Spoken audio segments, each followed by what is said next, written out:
It has received national attention as a model for mental health care in county jails.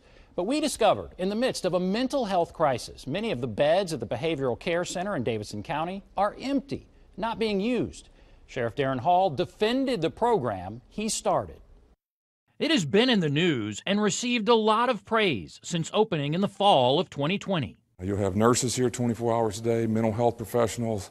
Davidson County Sheriff Darren Hall spearheaded the Behavioral Care Center, tired of seeing mentally ill people locked up. He used money from his jail budget to build a treatment facility inside the jail. Each resident at the BCC receives an individualized treatment plan upon arrival. This Sheriff's Office video shows people arrested are screened and, if qualified, go straight into treatment. District Attorney Glenn Funk touts the program's recidivism rate of a mere 7% on his website and calls the facility astounding. But daily jail logs also reveal something else. More than half of the program's beds often sit empty, unused. The BCC has 60 beds, but many times over the last year, only about 15 of those were filled. Some days, the program had as few as 10 participants, meaning 50 beds in the highly touted program were sitting empty. The BCC does not run at full occupancy, and that's very concerning. It runs at about 20% occupancy at best. Judge Melissa Blackburn oversees Davidson County's mental health court. After seeing the numbers, she thinks there's room to help more people, especially during a mental health crisis. They have very, very strict guidelines as to who they take. Why are there so many empty beds? So it was never targeting to solve the mental health problem. And all the people who complain about bed counts, I wish they would call me, some do. Here's what I would tell them.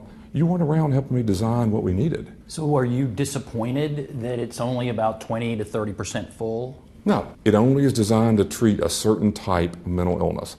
It is not going to be forced to handle all things that everyone asks it to do. The sheriff says the center cannot treat severely mentally ill people.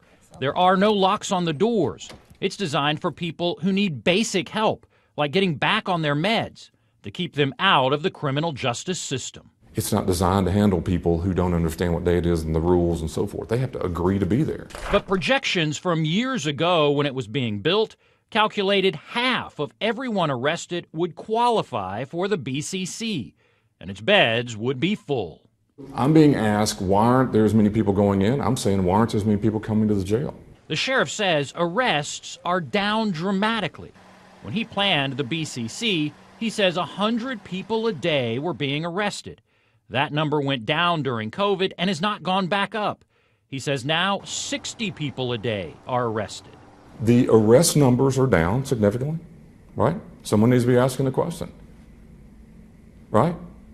If you built it with 100 a day, only 60 are coming in, wouldn't you expect 60% of the people to be going to BCC that you plan for?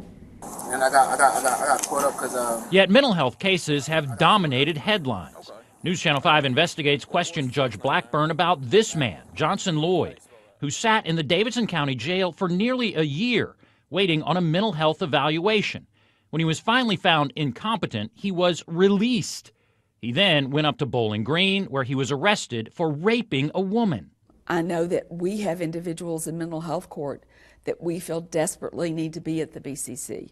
Judge Blackburn questioned whether Lloyd could have been in the BCC, at least while he was waiting for nearly a year for a competency ruling. I know they do not take dangerous individuals or very difficult individual, but he may have been someone once medicated, he may not have been. And the reality of Jonathan Lloyd is he is incompetent or being evaluated for competency sitting in a jail to do that. You should never be here. We found Lloyd was in a state-run group home in Maryland, where he stopped taking his medications. He then went on the run and came here to Tennessee, where he was arrested for non-violent crimes like shoplifting, marijuana possession, and stealing a wallet from a purse. But Sheriff Hall insists medication would not have helped Lloyd qualify for the 30-day treatment program at the BCC. Surely you're not asking me to just send people over there that don't belong. So Lloyd was held in the jail's general population for nearly a year, waiting on psychiatric competency tests to be completed. There are days where courts aren't full. There are days when people don't work till noon, right? There are police officers who never arrest people, right? And you're holding me accountable to want to know why we're not full. We're not going to misuse the program. The sheriff says the state should build more hospitals to treat the severely mentally ill. It cannot be done by jails. But as you hear, others question why any mental health beds would be empty in the midst of our mental health crisis.